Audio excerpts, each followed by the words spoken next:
ये रास्ते दोस्तों, ये अंधेरा देख के लग रहा है ना कि ये कहाँ का सीन है और क्या हो रहा है। तो ये आज हमारी गुड मॉर्निंग हो गई है। सुबह 4 बजे कार्तिक आ गया है। कार्तिक पूर्णिमा के बाद कार्तिक स्नान बहुत ज़्यादा ज़रूरी होता है। तो आज उसी के लिए हमारा रूटीन था सुबह 4 बजे। तो हम सुबह 4 बजे उठे, उसके बाद घर में साफ़ सफाई की, झाड़ू पोछा किया।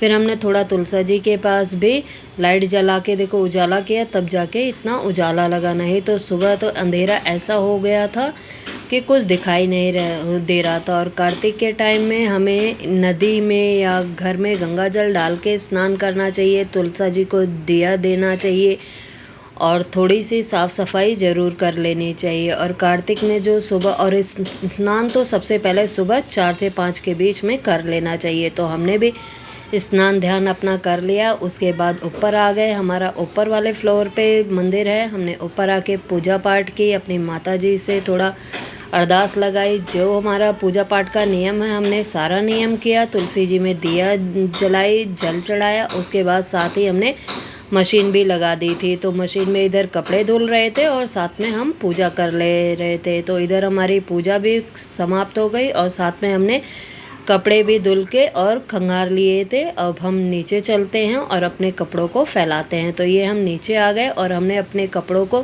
सुबह देखिए पूजा करते हुए और नहाने धोने में सारा काम फिनिश करने में सुबह हो गई थी, 6 बज गए थे और उजाला हो ही गया था करीब करीब। और इधर आके हमने कपड़े फैला दिए और इधर बच्चे भी उठ गए थे, स्कूल जाने के लिए तैयार होना शुरू कर दिए थे। तो अब कपड़े फैला लेते हैं। उसके बाद बच्चों को नाश्ता पानी दिया और बच्चे नाश्ता करके स्कूल चले गए लंच लेके। उसके बाद हमने अपना किचन टॉप क्लीन किया, किचन काउंटर पूरा क्लीन किया, जितना भी साफ़ सफाई थी वो किचन कंप्लीट किया। एक बार किचन साफ़ हो जाता है ना तो सब लगता है सारा घर का काम फिनिश हो गया है। तो पहले किचन क्लीन किया, उसके बाद सारे बर्तन वर्तन साफ़ करके ये जो एक्स्ट्रा पानी वगैरह होता है उसको क्लीन कर देते हैं। और खाना हमारा बन चुका था और इसको क्लीन करके अब हमने सोचा चलो कुछ एक्स्ट्रा काम कर लेते हैं। तो उससे पहले हमारी खाली बोतलों ने हमें आवाज़ दे दी, हमें पानी भरना था। क्योंकि पीने के लिए ठंडा पानी तो हमें बोतलों में भरना पड़ता है। ये पीने का पानी हम नीचे से लेके आते हैं। हमारे यहाँ सप्लाई का पानी नहीं पीते हम। आरओ भी नहीं लगा हुआ है हमारे यहाँ। बिस्लरी की बोतल आती है तो नीचे आती है, उतनी भारी बोतल उठाने में दिक्कत होती है। तो हम थोड़ा थोड़ा पानी ऊपर ले आते हैं और फिर बोतलों में ऐसे भर के फ्रिज में रख देते हैं।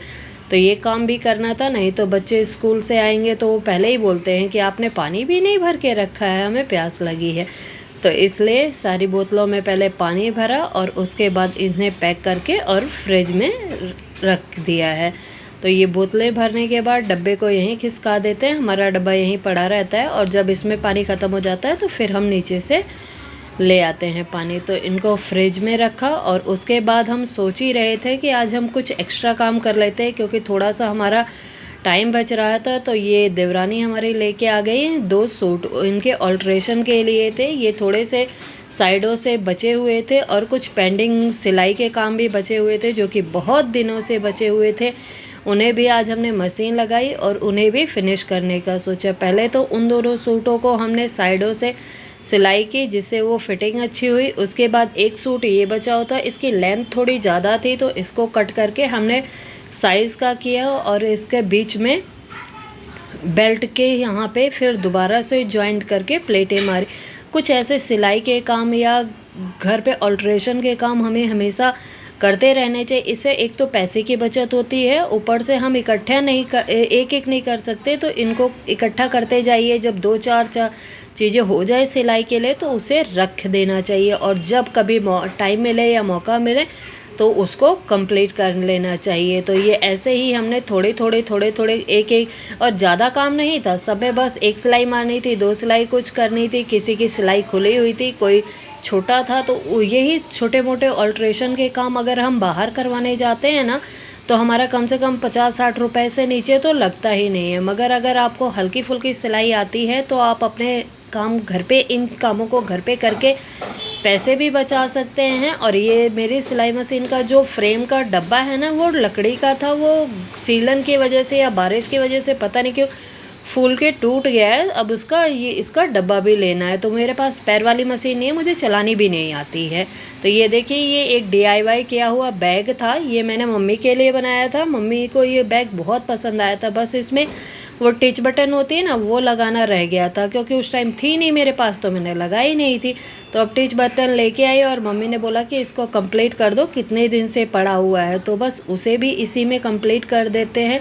और ये बाहर से जब हल्की सी धूप छन के आती है ना, तो बहुत अच्छी लगती है और बहुत ज़्यादा ही सेटिस्फाइंग होती है। तो ये हल्की सी धूप छन के आ रही थी गेट में से, और हमें इसे टिच बटन को घर पे ही लगा। हमें सिलाई का काम, अक्सर लेडीज़ को सिलाई का काम तो थोड़ा बहुत ज़रूर आना चाहिए, नहीं तो हम छोटी मोटी चीज़ों के लिए भी बाहर जाते फिरेंगे, टेलर के पास जाएंगे, वो उतने ही पैसे लेते हैं और हमारा टाइम जो वेस्ट होता है वो साथ में होता है। तो हम हाउसवाइफ अपने छोटे मोटे काम, मिडिल क्लास के जो फैमिली होती है, वो अपने छोटे मोटे काम तो खुद ही करना पसंद करती है, और इससे हमारे पैसे भी बचते हैं। सबसे बड़ी हमारी खासियत होती है कि हमें तो हर चीज़ में पैसे बचाने होते हैं, कि ये काम हम ऐसे करें और तो हमारे पैसे बचेंगे। तो बस इन्हीं बातों बातों में देखिए, हमारा ये बटन लग के तैयार हो गया है और ये हमारा टच बटन कंप्लीट हो गया। अब इसको बंद करके देखते हैं और ये बैग मम्मी को देंगे। मम्मी इस बैग से बहुत खुश हो जाती हैं। तो ऐसे छोटे मोटे काम हम घर पे करते ही रहते हैं। बस ये तो मेरा आज का व्लॉग था, ये कंप्लीट होता है डेली रूटीन। अब मुझे थोड़ा सा DIY भी करना है, वो मैं DIY भी कर लूँगी, मगर उसके बाद बच्चों के आने का टाइम हो जाएगा। तो ये हमारा बैग देखिए बन के तैयार हो गया है। अगर आपको मेरा वीडियो पसंद आए तो प्लीज़ लाइक, शेयर, सब्सक्राइब कीजिएगा और कमेंट करके ज़रूर बताइएगा आपको मेरी वीडियो कैसी लगी। Thank you for watching.